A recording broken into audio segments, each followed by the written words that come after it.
Hello, welcome to Laexcellence. ఇవాల్టి వీడియోలో మనం ఈనాడు, సాక్షి మరియు నమస్తే తెలంగాణ పేపర్స్లోని ఇంపార్టెంట్ కరెంట్ అఫైర్స్ గురించి డిస్కస్ చేసుకుందాం. ఇవాల్టి మన ఫస్ట్ ఆర్టికల్ వచ్చేసి అంతర్జాతీయ మానవ హక్కుల దినోత్సవానికి సంబంధించి. మనం చూస్తే ఆధునిక యుగంలో కూడా చాలా ప్రభుత్వాలు తమ యొక్క ప్రజల మానవ హక్కుల్ని హరిస్తూ ఉన్నాయి. అయితే ఈ ఉదంతాల్ని అరికట్టి మానవ హక్కుల్ని కాపాడటానికి 1948వ సంవత్సరం డిసెంబర్ 10వ తేదీన ఐక్యరాజ్య సమితి సార్వజన మానవ హక్కుల ప్రకటనని ఆమోదించటం జరిగింది. భారత స్వాతంత్ర సమరయోధుడు డాక్టర్ హన్స్ జీవరాజ్ మెహతాతో పాటుగా వివిధ దేశాలకి చెందినటువంటి ఉద్దండులందరూ కలిసి రూపొందించినటువంటి ఒక ప్రకటన ఇది. అప్పటి నుంచి కూడా ఏటా డిసెంబర్ 10వ తేదీన ప్రపంచవ్యాప్తంగా మానవ హక్కుల దినోత్సవాన్ని జరుపుకుంటూ ఉన్నాము. ఐక్యరాజ్య సమితి మానవ హక్కుల ప్రకటన భారత్తో పాటుగా చాలా దేశాల రాజ్యాంగాలకి స్ఫూర్తినిస్తోంది. ఐక్యరాజ్య సమితి సభ్య దేశాలు పౌర, సామాజిక, రాజకీయ, సాంస్కృతిక, మతపరమైనటువంటి హక్కుల రక్షణకి అంతర్జాతీయ ఒప్పందాలు కుదుర్చుకోవటానికి ఈ ప్రకటన అన్నటువంటిది పునాదిగా ఉపయోగపడింది. అయితే ఇటీవల నాగాలాండ్లో పని స్థలం నుంచి ఇళ్లకు వెళ్తున్నటువంటి అమాయక పౌరుల మీద అస్సాం రైఫిల్స్ అకారణంగా కాల్పులు జరిపి కొంతమంది ప్రాణాలని బలి తీసుకున్నటువంటి ఘటన సంచలనాన్ని సృష్టించింది. అయితే పోలీసులకి, భద్రతా దళాలకి అపరిమిత అధికారాల్ని కట్టబెడితే జరిగేటటువంటి అనర్థమేంటో ఇది కళ్ళకు కట్టినట్టుగా చూపించింది. అయితే ఇంతకన్నా మానవ హక్కుల అతిక్రమణ అనేది మరొకటి ఉండదు అన్నట్టుగా ఇక్కడ చెప్తూ ఉన్నారు. అంతేకాకుండా పౌర సవరణ చట్టం, కొన్ని రాష్ట్రాల్లో మతాంతర వివాహాల్ని నియంత్రిస్తూ తెచ్చినటువంటి చట్టం, గో రక్షణ చట్టం లాంటివి దుర్వినియోగమైనటువంటి ఉదంతాలు కూడా చాలా ఉన్నాయి. అంతేకాకుండా కోవిడ్ కాలంలో ప్రజలకి సరైనటువంటి ఆరోగ్య, పారిశుద్ధ్య సేవలు అందకపోవటం కూడా మానవ హక్కుల ఉల్లంఘనే. అలాగే మానవ హక్కుల రక్షణకి, వాటిని కట్టుదిట్టంగా అమలు చేయటానికి పటిష్ట యంత్రాంగాన్ని నెలకొల్పాలి. ప్రతి చట్టానికి కూడా మానవ హక్కుల రక్షణ అన్నటువంటిది ఒక కేంద్రంగా ఉండాలి. అలాగే కేంద్ర, రాష్ట్ర ప్రభుత్వాల విధానాల్లో ఐక్యరాజ్య సమితి సార్వజనీన మానవ హక్కుల తీర్మాన స్ఫూర్తి అనేది ప్రతిఫలించాలి. రాజ్యాంగం ప్రకారం ప్రజలే సార్వభౌములు అనేటటువంటి వాస్తవాన్ని గుర్తించుకుంటూ పాలకులు, ప్రభుత్వ సిబ్బంది కూడా ప్రజాభీష్టానికి అనుగుణంగా నడుచుకోవాలి. వాళ్ళు అలా నడుచుకునేటటువంటి రీతిలో ప్రజలు ఎన్నికల్లో తీర్పులు ఇవ్వాలి అన్నట్టుగా ఈ ఆర్టికల్. ఇక్కడ క్వశ్చన్ చూడండి, అంతర్జాతీయ మానవ హక్కుల దినోత్సవాన్ని ఎప్పుడు జరుపుకుంటాం? డిసెంబర్ 10వ తేదీన. మన నెక్స్ట్ ఆర్టికల్ వచ్చేసి నదీ కాలుష్యానికి సంబంధించింది. మన దేశంలోని నదులు కాలుష్య కోరల్లో చిక్కుకున్నాయి. 2020-21 సంవత్సరానికి ఐక్యరాజ్య సమితి 122 దేశాల్లో జల నాణ్యత మీద నిర్వహించిన అధ్యయనంలో భారతదేశానికి 120వ ర్యాంకు వచ్చింది. అంటే మొత్తం 122 దేశాల్లో మన దేశానికి 120వ ర్యాంక్ అన్నమాట. అంటే మన దేశంలో జల కాలుష్య తీవ్రత ఎలా ఉంది అన్నటువంటిది దీని ద్వారా స్పష్టమవుతోంది. ప్రపంచంలో అత్యంత కలుషిత నదుల్లో 2వ స్థానంలో గంగా అనేది ఉంది. అయితే ఇండోనేషియాలో ఉన్నటువంటి చితారుం అనేటటువంటి నది మొదటి స్థానంలో ఉంది. కేంద్ర కాలుష్య నియంత్రణ మండలి అన్నటువంటిది మన దేశంలో ఉన్నటువంటి 323 నదుల్లో కల్మషం అనేది పెరిగిపోతోంది అన్నట్టుగా వెల్లడించటం జరిగింది. తెలుగు రాష్ట్రాల్లో ప్రధాన నదులైనటువంటి గోదావరి, కృష్ణాతో పాటుగా ఉపనదులైనటువంటి తుంగభద్ర, కుందు, నాగావళి, మూసి, మంజీరా, అలాగే మానేరు, కిన్నెరసాని ఇలాంటి వాటన్నింటిలో కూడా నీటి నాణ్యత అనేది నాసిరకంగా ఉంది అన్నట్టుగా ఈ నివేదిక స్పష్టం చేసింది. అంతేకాకుండా మనం చూస్తే ఈ మురుగునీరుని శుద్ధి చేసేటటువంటి సామర్థ్యం కూడా చాలా తక్కువగా ఉంది. నదీ పరివాహక ప్రాంతాల్లోని పరిశ్రమలు, గ్రామాలు, సేంద్రంలోని రసాయన ఎరువులు, పురుగు మందుల వినియోగం, వీటి వల్ల కాలుష్యం అనేటటువంటిది మనం చూస్తే నదుల్లో చాలా వరకు కలుస్తోంది. అది ఏ స్థాయిలో జరుగుతోంది అన్నటువంటి దాని మీద మనకి పూర్తి సమాచారం కూడా లేదు. అయితే కేంద్రం అన్నటువంటిది నమామి గంగా తరహాలోనే గోదావరి ప్రక్షాళనకి నమామి గోదావరి అన్నటువంటి పేరుతో ఒక ప్రాజెక్ట్ని రూపకల్పన చేసింది. మొత్తం ప్రాజెక్టు వ్యయాన్ని కూడా 404.4 కోట్లుగా నిర్ణయించింది. ఇందులో మురుగు శుద్ధి కర్మాగారాల్ని ఏర్పాటు చేయటం, నదిలో నీటి శుద్ధీకరణ యంత్ర పరికరాలకు సంబంధించి, అలాగే కాలువల ఆధునికీకరణ, పంపింగ్ స్టేషన్ల నిర్మాణం, అంతర్గత కాలువల నిర్మాణం, వీటన్నింటికీ కూడా నిధుల్ని కేటాయించటం జరిగింది. అయితే ఇందులో భాగంగా మొదటి విడత 95 కోట్ల విడుదలకి ఆమోదం అనేది లభించినా కూడా ఇప్పటికీ ₹1 కూడా విడుదల కాలేదు. రాష్ట్ర ప్రభుత్వం స్థానిక నేతాగణం యొక్క వైఫల్యంతో పాటుగా జాప్యంతో కూడినటువంటి కేంద్రం వైఖరి కూడా దీనికి కారణంగా ఉంది. అయితే మనం చూస్తే ఉత్తరాది నదులతో సమానమైనటువంటి ప్రాధాన్యం దక్షిణాది నదులకు ఇవ్వటం లేదు అనేది చాలా బాగా వినిపిస్తున్నటువంటి వాదన. నగరీకరణ, పారిశ్రామికీకరణ వల్ల ఈ వ్యర్థాలన్నీ కూడా నదుల్లోకి చేరుతూ ఉన్నాయి. దీంతో నదీ జలాల కాలుష్యం అనేటటువంటిది మనకు ఒక సవాలుగా మారుతోంది. కాబట్టి కాలుష్య నివారణకి ప్రత్యేకమైనటువంటి వ్యవస్థని, యంత్రాంగాన్ని ఏర్పాటు చేయాలి. వనరుల్ని వినియోగించుకోవటం తప్ప సంరక్షించడాన్ని గనక మనం విస్మరిస్తే మానవాళి మనుగడికి ముప్పు వాటిల్లే అవకాశం ఉంది. కాబట్టి దేశంలోని అన్ని నదుల రక్షణకి కూడా సత్వరమే చర్యలు చేపట్టాలి అన్నటువంటిది ఈ ఆర్టికల్. ఇక్కడ క్వశ్చన్ చూడండి, మన దేశంలో అత్యధికంగా నదులు ప్రవహిస్తున్న రాష్ట్రం ఏది? ఏ రాష్ట్రం? మహారాష్ట్ర. మహారాష్ట్రలోకి వచ్చేసరికి మొత్తం 53 నదులు ఉన్నాయి. దీని తర్వాత స్థానం అస్సాం, దాని తర్వాత మధ్యప్రదేశ్, దాని తర్వాత కేరళ తర్వాత గుజరాత్ అన్నటువంటివి తర్వాత స్థానాల్లో ఉన్నాయి. మన నెక్స్ట్ ఆర్టికల్ వచ్చేసి అమెరికా అధ్యక్షుడు జో బైడెన్ ఏదైతే యుఎస్ ప్రపంచ స్థితి సమీక్ష లేదా GPR అనేటటువంటిది తలపెట్టారో అది ముగిసింది అన్నట్టుగా అమెరికా ప్రకటించింది. జాతీయ వ్యూహాలు, లక్ష్యాలకి తగినట్టుగా విదేశాల్లో ఉన్నటువంటి అమెరికా దళాల్ని ఒకే తాటి మీదికి నడిపించటం ఈ GPR లేదా యుఎస్ ప్రపంచ స్థితి సమీక్ష యొక్క లక్ష్యం అన్నమాట. ఇండో పసిఫిక్ ప్రాంతం మీద GPR అన్నటువంటిది ప్రధానంగా దృష్టి సారిస్తుంది అన్నట్టుగా అమెరికా ప్రకటించింది. అయితే ఇలాంటి కీలక నిర్ణయాన్ని తీసుకున్నప్పుడు భారత్ని అమెరికా విస్మరించటం అనేటటువంటిది ఇక్కడ చర్చనీయాంశమైంది. మనం చూస్తే ఇండో పసిఫిక్ ప్రాంతంలో చైనాని నిలువరించటంలో భారత్ కీలక పాత్ర పోషిస్తుంది అన్నట్టుగా ప్రపంచ దేశాలన్నీ విశ్వసిస్తూ ఉన్నాయి. అయితే భారతదేశం కూడా ఇండియాకి ఇప్పటి వరకు కూడా చాలా పెద్ద పీట వేసింది. అలాంటిది GPRలో అమెరికా, ఆస్ట్రేలియా, జపాన్, భారత్ భాగస్వామ్యంతో ఏర్పరిచినటువంటి క్వాడ్ ప్రస్తావన కూడా రాలేదు. అలాగే ఇండియా మీద కాట్సా అస్త్రాన్ని ప్రయోగించేందుకు అమెరికా ఆలోచిస్తోందో GPR ద్వారా ఆ సంకేతాలను ఇస్తోందా అన్నటువంటి ప్రశ్న కూడా ఉత్పన్నమవుతోంది అన్నట్లుగా ఈ ఆర్టికల్. ఇక్కడ క్వశ్చన్ చూడండి, భారతదేశం ఏ దేశాలతో 2+2 చర్చల్లో పాల్గొంది? ఏ దేశాలతో? 1 యుఎస్తో, 2వది రష్యా. రీసెంట్గా రష్యాతో 2+2 సమ్మిట్ అనేది జరిగింది. ఆల్రెడీ యుఎస్ఏతో మనం ఈ 2+2 చర్చల్ని జరిపాము. మన నెక్స్ట్ ఆర్టికల్ వచ్చేసి రీసెంట్గా మన త్రిదళాధిపతి అయినటువంటి జనరల్ బిపిన్ రావత్, ఈయనతో పాటు మొత్తం దాదాపు 13 మందిని బలి తీసుకున్నటువంటి హెలికాప్టర్కి సంబంధించి బ్లాక్ బాక్స్ అనేది లభ్యమైనటువంటి నేపథ్యంలో అంటే లోహ విహంగం అన్నది పూర్తిగా దెబ్బతిన్నప్పటికీ, దగ్ధమైనప్పటికీ కూడా ఈ బ్లాక్ బాక్స్ అనేటటువంటిది మంచిగా ఉందన్నమాట. అంటే ప్రమాదానికి కారణాలను తేల్చడంలో ఈ బ్లాక్ బాక్స్ అన్నటువంటిది కీలక పాత్ర పోషించబోతోంది. మనం చూస్తే లాస్ట్ టైం ఏవైతే ఇన్సిడెంట్స్ జరిగి ఉంటాయో, హెలికాప్టర్ ఇన్సిడెంట్స్, అలాంటి వాటిలో కూడా బ్లాక్ బాక్స్ అన్నటువంటిది మనకి చాలా ఇంపార్టెంట్. దేనికి సంబంధించి మనం చూస్తే విమానాలు, హెలికాప్టర్లలో బ్లాక్ బాక్స్ అనేది చాలా కీలకమైంది. ఇందులో ఉన్నటువంటి పరికరాలు హెలికాప్టర్ వేగం ఎంత, ప్రయాణిస్తున్నటువంటి ఎత్తు ఎంత, వాయు పీడనం ఎంత సహా గగనయానానికి సంబంధించినటువంటి 88 కీలక పారామితులతో పాటుగా కాక్పిట్లో జరిగేటటువంటి సంభాషణల్ని కూడా నమోదు చేయటం జరుగుతుంది. ప్రమాదం జరిగినప్పుడు దానికి కారణాలని గుర్తించటం ద్వారా భవిష్యత్తులో అలాంటివి రాకుండా చూడటానికి ఈ డేటా అన్నటువంటిది చాలా కీలకమవుతుంది. అయితే వాణిజ్య, సైనిక లోహ విహంగాల్లో వీటి ఏర్పాటు అనేది తప్పనిసరి. దీనిని ఆస్ట్రేలియా శాస్త్రవేత్త డేవిడ్ వారెన్ ఈయన 1950లలో తొలుతగా దీన్ని రూపొందించారు. ఈ బ్లాక్ బాక్స్ అన్నటువంటిది దాదాపు 4.5 కిలోల బరువు అనేది ఉంటుంది. ఇందులో మొత్తం 4 భాగాలు ఉంటాయి. 1 ఈ సాధనాన్ని హెలికాప్టర్లో స్థిరంగా పట్టి ఉంచటానికి చాసీ లేదా ఇంటర్ఫేస్ అన్నటువంటిది ఉంటుంది.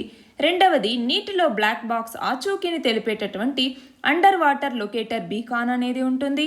3వది ప్రమాదాన్ని తట్టుకుని నిలబడేటటువంటి క్రాష్ సర్వైవబుల్ మెమరీ యూనిట్ అనేది దీంట్లో ఉంటుంది. దీన్ని స్టెయిన్లెస్ స్టీల్తో లేదా టైటానియంతో తయారు చేస్తారు. తీవ్రమైనటువంటి వేడి, శీతలమైనటువంటి వాతావరణం, నీరు ఇవి కూడా దీన్ని ఏమీ చేయలేవు. ఇక 4వది వచ్చేసరికి సర్క్యూట్ బోర్డులు, వాటి మీద చిన్న చిన్న రికార్డింగ్ చిప్లు ఉంటాయి. అయితే బ్లాక్ బాక్స్లో మొత్తం 2 రకాల రికార్డర్లు ఉంటాయి. 1 కాక్పిట్ వాయిస్ రికార్డర్, 2వది ఫ్లైట్ డేటా రికార్డర్. అంటే సివిఆర్ పైలట్ మాటలు, కాక్పిట్లోని ధ్వనుల్ని నమోదు చేస్తుంది. ఎఫ్డిఆర్లో లోహ విహంగానికి సంబంధించినటువంటి డేటా అన్నటువంటిది నిక్షిప్తమవుతుంది. అయితే ప్రమాద స్థలం నుంచి బ్లాక్ బాక్స్ని సేకరించిన తర్వాత దాని చుట్టూ ఉన్నటువంటి రక్షణాత్మక పొరల్ని తొలగించి ఆ తర్వాత చిప్ల నుంచి ఆడియో లేదా డేటా ఫైల్ని డౌన్లోడ్ చేసి దాన్ని కాపీ చేసి డీకోడ్ చేయటం జరుగుతుంది. ఇక్కడ క్వశ్చన్ చూడండి, బ్లాక్ బాక్స్ని రూపొందించిన శాస్త్రవేత్త ఎవరు? David Warren. మన నెక్స్ట్ ఆర్టికల్ వచ్చేసి ప్రపంచీకరణ నేపథ్యంలో ఏవైతే అన్ని రంగాల్లో మార్పులు వచ్చాయో అలాగే విద్యారంగంలో కూడా చాలా మార్పులు చోటు చేసుకున్నాయి. మన దేశంలో గత కొద్ది కాలంగా విద్య అనేటటువంటిది చాలా పెద్ద వ్యాపార పరిశ్రమగా రూపాంతరం చెందింది. అయితే మన దేశం అన్నటువంటిది విద్యారంగానికి అతిపెద్ద మార్కెట్ ఉంది అనేసి గుర్తించినటువంటి విదేశీ విశ్వవిద్యాలయాలు కూడా ఇక్కడి విద్యార్థుల్ని తీసుకోవటానికి అక్కడ వాళ్ళు ఇన్స్టిట్యూట్స్ని ఓపెన్ చేయటం మొదలుపెట్టాయి. మరొక పక్క అత్యున్నత న్యాయస్థానమైనటువంటి సుప్రీంకోర్టు చాలా సందర్భాల్లో విద్య అనేది వాణిజ్య వస్తువు కాదు, దాన్ని బహిరంగ మార్కెట్లో అమ్మకానికి పెట్టడం మంచిది కాదు అనేసి తీర్పులిచ్చినా కూడా విద్యా వ్యాపారవేత్తల తీరు అనేటటువంటిది మారట్లేదు అన్నట్టుగా ఈ ఆర్టికల్. ఇక్కడ క్వశ్చన్ చూడండి, మనబడి నాడు నేడు పథకాన్ని అమలు చేస్తోన్న రాష్ట్రం ఏది? ఏ రాష్ట్రం మనబడి నాడు నేడు పథకాన్ని అమలు చేస్తోంది? ఆంధ్రప్రదేశ్. మన నెక్స్ట్ ఆర్టికల్ వచ్చేసి రూపాయి విలువ అన్నటువంటిది 16 నెలల కనిష్ట స్థాయికి పడిపోయింది. మనం చూస్తే డాలర్ మారకంలో రూపాయి విలువ అన్నటువంటిది ఇంటర్ బ్యాంక్ ఫారెక్స్ మార్కెట్లో 10 పైసలు బలహీనపడి 75.60కి పడిపోయింది. గడిచినటువంటి 16 నెలల కాలంలో ఇంతగా పతనం కావటం ఇదే తొలిసారి. అయితే ఈక్విటీ మార్కెట్ల నుంచి విదేశీ నిధులను బయటకి తీసుకెళ్తూ ఉండటం, అంతర్జాతీయ మార్కెట్లో డాలర్ పటిష్టత లాంటివి దీనికి ప్రధాన కారణాలయ్యాయి. ఇక్కడ క్వశ్చన్ చూడండి, కరెన్సీ క్షీణత లేదా రూపీ డెప్రిసియేషన్ అనగానేమి? కరెన్సీ డెప్రిసియేషన్ లేదా కరెన్సీ క్షీణత అంటే ఏంటి? ఒక కరెన్సీ యొక్క వాల్యూ అన్నటువంటిది ఆ ఫ్లోటింగ్ ఎక్స్చేంజ్ రేట్ సిస్టంలో గనక పడిపోతే దానిని మనం కరెన్సీ డెప్రిసియేషన్ అంటాము. ఒక ఫ్లోటింగ్ ఎక్స్చేంజ్ రేట్ సిస్టంలో మార్కెట్ ఫోర్సెస్ అంటే డిమాండ్, సప్లై వీటికి బేస్ అయి ఉన్నటువంటి ఆ మార్కెట్ ఫోర్సెస్ అన్నటువంటిది ఒక కరెన్సీ యొక్క వాల్యూని డిటర్మైన్ చేస్తుంది. రూపీ డిప్రిసియేషన్ అంటే ఏంటి? రూపీ అన్నటువంటిది తక్కువ వాల్యుబుల్గా అవుతుంది, అంటే డాలర్తో కంపేర్ చేస్తే తక్కువ వాల్యుబుల్గా మారుతుంది రూపీ అన్నటువంటిది. దాన్నే రూపీ డెప్రిసియేషన్ అనేసి పిలుస్తూ ఉంటాము. అంటే ఇంతకు ముందు కన్నా కూడా ఇప్పుడు రూపాయి అన్నటువంటిది చాలా వీక్గా మారిపోయింది అన్నట్టుగా చెప్పచ్చు. For example $1 is equal to 70 rupees ఉందనుకోండి. ఇప్పుడు $1 ఈజ్ ఈక్వల్ టు 76 రూపీస్ అంటే $1కి 70 రూపీస్ ఇంతకు ముందు పే చేయాలి, అది ఇప్పుడు 76 రూపీస్ పే చేయాలి. అంటే డాలర్ అన్నటువంటిది విలువ పెరుగుతోంది, రూపీ అన్నటువంటిది విలువ తగ్గుతోంది. దీన్నే మనం రూపీ డెప్రిసియేషన్ అనేసి పిలుస్తూ ఉంటాము. ఈ రూపీ డెప్రిసియేషన్కి inflation, interest rates, trade deficit, macro economic policies, equity market ఇలాంటివన్నీ కూడా కారణం అవుతాయి. మన నెక్స్ట్ ఆర్టికల్ వచ్చేసి పేటిఎం పేమెంట్స్ బ్యాంక్కి రిజర్వ్ బ్యాంక్ నుంచి షెడ్యూల్డ్ బ్యాంక్ హోదా అనేది లభించింది. ఆర్బీఐ చట్టం 1934లోని 2వ షెడ్యూల్లో పేటిఎం పేమెంట్స్ బ్యాంక్ని చేర్చారు. కాబట్టి ఈ బ్యాంక్ అన్నటువంటిది మరిన్ని ఆర్థిక సేవలు, ఉత్పత్తులు తీసుకొచ్చేందుకు ఇది దోహదపడుతుంది. ఇక్కడ చూడండి, మొత్తం 33.3 కోట్ల పేటిఎం వ్యాలెట్లకి ఈ బ్యాంక్ అన్నటువంటిది తోడ్పాటునిస్తోంది. వీటి ద్వారా 87,000కు పైగా ఆన్లైన్ విక్రేతలు, 2.11 కోట్ల సాంప్రదాయ దుకాణాల వద్ద వినియోగదారులు చెల్లింపులు చేస్తూ ఉన్నారు. ఇక్కడ క్వశ్చన్ చూడండి, ఇటీవల ఏ పేమెంట్స్ బ్యాంక్కి ఆర్బీఐ నుంచి షెడ్యూల్డ్ బ్యాంక్ హోదా లభించింది? ఏ పేమెంట్స్ బ్యాంక్కి? పేటిఎం పేమెంట్స్ బ్యాంక్కి. మన నెక్స్ట్ ఆర్టికల్ వచ్చేసి కేంద్రం అన్నటువంటిది రైతుల యొక్క అంటే వివిధ రాష్ట్రాల్లో రైతుల యొక్క నెలసరి సరాసరి ఆదాయం మీద ఒక నివేదికను విడుదల చేయటం జరిగింది. దీంట్లో మనం చూస్తే 2018 జూలై నుంచి 2019 జూన్ మధ్య ఈ సర్వే ఆధారంగా ఆదాయాల్ని లెక్కగట్టడం జరిగింది. ఆ వివరాల్ని చూస్తే తెలంగాణలో రైతులకి ఖర్చులకు పోను నెలకు సగటున 1,697 రూపాయల ఆదాయం మాత్రమే లభిస్తోంది. అయితే 2021-22కి సంబంధించి వ్యవసాయ శాఖ విడుదల చేసినటువంటి లెక్కల ప్రకారం తెలంగాణలో 59.48 లక్షల మంది రైతులున్నారు. వాళ్ళ దగ్గర 1.54 కోట్ల ఎకరాల భూమి అనేది ఉంది.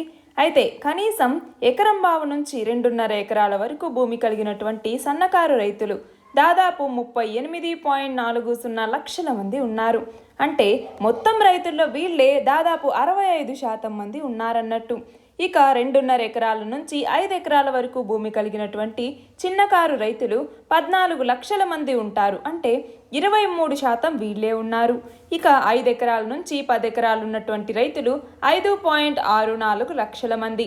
అలాగే 10 ఎకరాల నుంచి 25 ఎకరాల వరకు భూమి ఉన్నటువంటి వాళ్ళు 1.26 లక్షల మంది. 25 ఎకరాలకు పైగా భూమి ఉన్నటువంటి వాళ్ళు 9,000 మంది ఉన్నారు.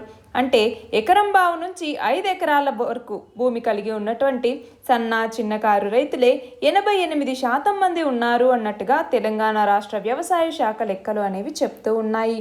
ఇక్కడ చూడండి, రైతులు అత్యధిక ఆదాయం పొందుతున్నటువంటి రాష్ట్రాల్లో మేఘాలయ మొదటి స్థానంలో, పంజాబ్ 2వ స్థానం, హర్యానా 3వ స్థానం, తర్వాత అరుణాచల్ ప్రదేశ్, జమ్మూ కాశ్మీర్, మిజోరాం మరియు కేరళ ఇవన్నీ ఉన్నాయన్నమాట. జాతీయ సగటు వచ్చేసరికి 10,218 రూపాయలు. ఇక్కడ క్వశ్చన్ చూడండి, కేంద్ర ప్రభుత్వం విడుదల చేసిన నివేదిక ప్రకారం రైతులు అత్యధిక ఆదాయం పొందుతున్న రాష్ట్రాల్లో మొదటి స్థానంలో ఏ రాష్ట్రం నిలిచింది? ఏ రాష్ట్రం? మేఘాలయ రాష్ట్రం. మన నెక్స్ట్ ఆర్టికల్ వచ్చేసి తాజాగా విడుదలైనటువంటి 2021 బుర్గుండి ప్రైవేట్ హురూన్ ఇండియా 500 తొలి జాబితాలో తెలంగాణ రాష్ట్రానికి చెందినటువంటి 29 కంపెనీలు ఉన్నాయి. వీటన్నింటి విలువ 6.9 లక్షల కోట్లుగా ఉంది అన్నట్టుగా axis bank private banking business అయినటువంటి బుర్గుండి ప్రైవేట్ అన్నటువంటిది తెలియజేసింది. అయితే దీంట్లో 136,699 కోట్లతో దివీస్ ల్యాబ్ అన్నటువంటిది అగ్రస్థానంలో ఉంది. ఇక్కడ క్వశ్చన్ చూడండి, 2021 బుర్గుండి ప్రైవేట్ హురూన్ ఇండియా 500 కంపెనీల తొలి జాబితాలో తెలంగాణ నుండి ఎన్ని కంపెనీలు చోటు దక్కించుకున్నాయి? ఎన్ని కంపెనీలు? 29 కంపెనీలు తెలంగాణ నుంచి చోటు దక్కించుకున్నాయి. మన నెక్స్ట్ ఆర్టికల్ వచ్చేసి పశ్చిమ ఆఫ్రికా దేశమైనటువంటి బుర్కినా ఫాసో. దీని యొక్క ప్రధానమంత్రి క్రిస్టోఫర్ జోసెఫ్ మారీ డబైర్. ఈయన పదవీచ్యుతులవ్వటం జరిగింది.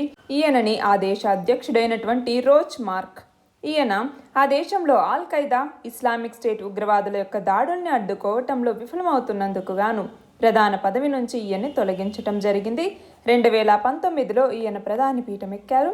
ఇప్పుడు ఆయన్ని ఆ పదవి నుంచి తీసేయటం జరిగింది. ఇక్కడ క్వశ్చన్ చూడండి, ఇటీవల ఏ దేశ ప్రధాని అయిన క్రిస్టోఫర్ జోసెఫ్ని ఆ దేశ అధ్యక్షుడు ఆ పదవి నుంచి తొలగించారు? ఏ దేశ ప్రధాని? Burkina Faso. ఇవాళ మన లాస్ట్ ఆర్టికల్ వచ్చేసి ప్రింట్ మీడియా మీద ప్రకటనదారుల యొక్క ఆకర్షణ అనేది పెరుగుతోంది. కోవిడ్ నేపథ్యంలో ఈ ప్రింట్ మీడియాకి దూరం వెళ్ళినటువంటి అడ్వర్టైజర్లు మళ్ళీ యాడ్స్ని గణనీయంగా పెంచడం జరిగింది. మనం చూస్తే ఈ ఏడాది ఏప్రిల్-జూన్ త్రైమాసికంతో పోలిస్తే జూలై-సెప్టెంబర్ త్రైమాసికంలో ప్రింట్ మీడియా యాడ్స్ అన్నటువంటిది ఏకంగా 93% పెరిగాయి. అంటే ఇవి ఎంతగా పెరిగాయి అనేసి మనం అర్థం చేసుకోవచ్చు. అయితే 2020 జూలై-సెప్టెంబర్ 3 నెలల కాలంతో పోలిస్తే తాజాగా ముగిసినటువంటి త్రైమాసికంలో ఇవి 37% పెరిగాయి అన్నట్టుగా ఈ విశ్లేషణ సంస్థ అయినటువంటి TAM మీడియా అన్నటువంటిది విడుదల చేసిన ఒక రిపోర్ట్లో చెప్పటం జరిగింది. మన దేశంలో 700కు పైగా వార్తాపత్రికలు, 180కి పైగా మ్యాగజైన్లను పరిశీలించి ఈ వివరాల్ని రూపొందించటం జరిగింది. ఇక్కడ క్వశ్చన్ చూడండి, ప్రింట్ మీడియా ప్రకటనల్లో అధిక వృద్ధి సాధిస్తున్న రంగాలేవి? అధిక వృద్ధి సాధిస్తున్న రంగాలేంటి? ఈ-కామర్స్, ఎడ్యుకేషన్, క్లోతింగ్, ఫ్యాషన్, అలాగే హోమ్ అప్లయన్సెస్ అన్నటువంటివి ఇందులో అధిక వృద్ధిని సాధిస్తూ ఉన్నారు. అలాగే టాప్ అడ్వర్టైజర్లు ఎవరు అంటే SBS biotech, Maruti Suzuki, Titan, Reliance Retail, Think and Learn అన్నటువంటివి. అలాగే టాప్ బ్రాండ్స్ ఏంటి అంటే LIC, Aakash Byju's, Maruti car range, WinZO games ఇవన్నీ టాప్ బ్రాండ్స్గా ఉన్నాయి. నిన్నటి క్వశ్చన్ వచ్చేసి పునీత్ సాగర్ అభియాన్ దేనికి సంబంధించింది? మనం చూస్తే నేషనల్ క్యాడెట్ కార్ప్స్ NCC అన్నటువంటిది ఒక నేషన్ వైడ్ క్యాంపెయిన్ని చేపట్టడం జరిగింది. దేనికోసం? షోర్స్ లేదా బీచెస్ ఏవైతే వాటిలో ప్లాస్టిక్ అలాగే మిగిలినటువంటి వేస్ట్ మెటీరియల్స్ ఏవైతే ఉంటాయో వాటిని తీసేసి అలాగే ఈ బీచెస్ అలాగే సీ షోర్స్ని క్లీన్గా ఉంచాలి అన్నటువంటి వాటి యొక్క ఇంపార్టెన్స్ గురించి అవేర్నెస్ని పెంచాలి అన్నటువంటి ఉద్దేశంతో ఎన్సీసీ అన్నటువంటిది ఈ క్యాంపైన్ని చేపడుతోంది. ఒక మంత్ లాంగ్ క్యాంపైన్ అన్నమాట. ఇది డిసెంబర్ 1వ తేదీ నుంచి ఈ క్యాంపైన్ అన్నటువంటిది మొదలైంది. ఇవాల్టి క్వశ్చన్ వచ్చేసి, భారతదేశ తొలి మానవ సహిత అంతరిక్ష యాత్ర గగన్యాన్ని ఏ సంవత్సరంలో ప్రారంభించనున్నారు? దీని ఆన్సర్ కమెంట్ సెక్షన్లో ఇవ్వండి. కరెక్ట్ ఆన్సర్ రేపటి వీడియోలో చూద్దాం. All the very best and thank you very much.